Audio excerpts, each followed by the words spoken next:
181 કપરાડા વિધાનસભા મત વિસ્તારના ધારાસભ્ય ભાઈ જીતુભાઈ, આજે સમગ્ર વલસાડ જિલ્લાની અંદર અને સમગ્ર કપરાડા વિધાનસભા મત વિસ્તારની અંદર અતિ ભારે વરસાદ કે જે લોકોના ડાંગર, અમારા વિસ્તારની અંદર શાકભાજીથી લઈને ફળફળાદી તમામ વસ્તુઓ પર ભારે વરસાદ પડવાના કારણે અસંખ્ય નુકસાન થયું છે. જ્યારે ડાંગર બિલકુલ તૈયાર થઈ ગયો, દિવાળી પહેલાં તૈયાર થઈ ગયો, અને ભારે વરસાદના કારણે ડાંગર વાવાઝોડાના કારણે ડાંગર નીચે પડી ગયો, અને નીચે પડી ગયા બાદ ઉપર વરસાદ પડવાના કારણે અત્યારે પાણીની અંદર ડાંગર બોળાયેલું છે, અને એ હવે ટૂંક સમયની અંદર, અઠવાડિયાની અંદર એ પાછું એમાંથી પીલા નીકળીને ઉગી નીકળશે. એટલે સદંતર આ વખતનો પાક ખૂબ સારો પાક હતો, ખૂબ સારો વરસાદ થયો અને ખૂબ સારો પાક હતો, પણ ભયંકર કમોસમી વરસાદ, અને તે પણ અતિશય, લગભગ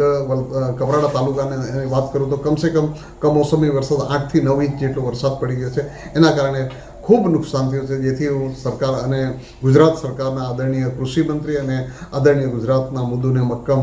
મુખ્યમંત્રી શ્રી ભૂપેન્દ્રભાઈ પટેલ સાહેબને વિનંતી કરું છું કે અમારા વલસાડ જિલ્લાને સદંતર પાક નુકસાન ગયેલ છે, તો એને વળતર આપવા માટે મારી ખાસ ભલામણ છે.